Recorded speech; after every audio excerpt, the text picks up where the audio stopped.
Hello guys. तो आज का जो हमारा क्वेश्चन है इसमें दे रखा है disc of mass m radius r and carrying a charge q is rotating with an angular speed omega about an axis passing through its centre and perpendicular to its plane. Calculate its magnetic moment. तो ये जो सबसे पहला हमारा जो method है ना, इसको हम करेंगे इंटीग्रेशन मेथड से। अब आप कहेंगे इस इंटीग्रेशन मेथड से कैसे कर सकते हैं।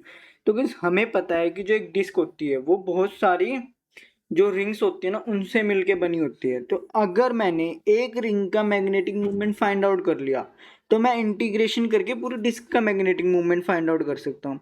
इसलिए जो सबसे पहला मेरा टारगेट होगा कि मैं वो एक जो ये वाली रिंग बनी है ना छोटी सी, जिसकी थिकनेस dx है, इसका मैग्नेटिक मूवमेंट फाइंड आउट करूँ।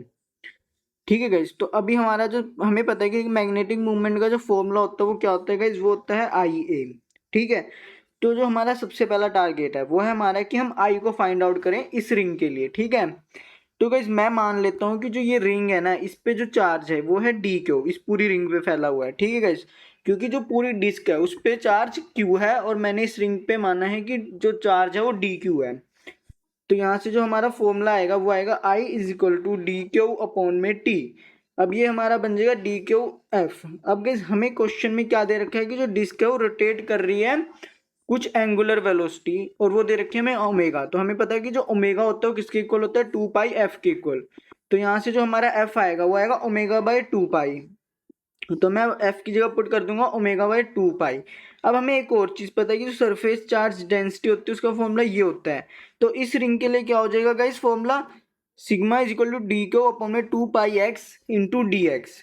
तो यहाँ से जो हमारा ये वाला फॉर्मूला था ना, इसमें डी क्यू की जगह मैं ये पुट कर दूंगा sigma into 2 pi x into d x into omega upon में 2 पाई। ठीक है। अब हमें गाइस एक और पता है कि जो एरिया होगा इस रिंग के लिए वो होगा पाई एक्स स्क्वायर। ठीक है गाइस, ये होगा। तो आप देख सकते हैं यहाँ मैंने लिख दिया है पाई एक्स स्क्वायर। तो इस पूरे का अब क्या होगा कि जो 2 पाई है 2 पाई कट जाएगा हमारा। ठीक है। और जो ये एक्स है ये इस एक्स स्क्वायर से मल्टीप्लाई हो जाएगा। तो जो हमारा डीएम आएगा वो आएगा sigma omega pi x cube into d x. Guys ये इक्वल टू एक ज़्यादा लग गया है, मैं इसको हटा दूंगा। अब गाइस हमें क्या करना है, अब गाइस हमें इंटीग्रेट करना है। ठीक है। इसको डीएम को इंटीग्रेट करेंगे हम जीरो से लेके एम तक, और ये एक्स क्यूब डीएक्स को हम इंटीग्रेट करेंगे जीरो से लेके आर तक। तो आप देख सकते हैं मैंने यहाँ इंटीग्रेट कर दिया है। तो यहाँ पे हमारा जगह x4 अपॉन में 4। अब हम x4 की जगह पुट कर देंगे r4। ठीक है, r s to the power 4। अब हमें पता है कि जो डिस्क है उस पे जो उसका उसके लिए जो सिग्मा होगा वो होगा क्यू अपॉन में पाई आर स्क्वायर। तो अब हम क्यू की जगह ये पुट कर देंगे पाई आर स्क्वायर। यहाँ से क्या होगा कि हमारा पाई से पाई कट जाएगा, r4 माइनस ये r4 है ना, तो ये नीचे से ऊपर जाएगा तो यहाँ 2 हो जाएगा, तो हमारा आ जाएगा r raise to the power 2।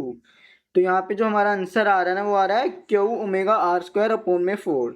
तो ये था हमारा इंटीग्रेशन मेथड से, और आपको पता लग जाएगा कि हमने इसको इंटीग्रेशन मेथड से क्यों किया है, क्योंकि जो हमारा चार्ज है ना पूरी डिस्क पे फैला हुआ है। ठीक है, इसलिए हमने इसको इंटीग्रेशन मेथड से किया है।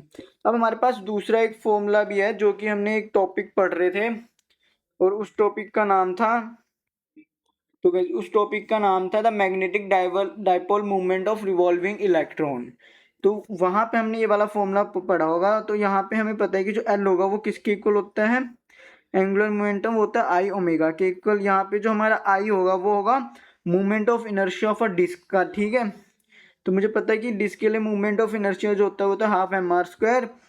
ठीक है। तो अभी मैं यहाँ एल की जगह पुट कर दिया आई ओमेगा, आई की जगह हम पुट कर देंगे हाफ एम आर स्क्वायर। तो यहाँ से जो हमारा मैग्नेटिक मूवमेंट आएगा वो आएगा q omega omega r square upon में 4। तो ये है इस क्वेश्चन का आंसर। ठीक है गाइस, और अगर आपको कोई डाउट है इस क्वेश्चन में तो कमेंट करके पूछेगा। Thank you guys.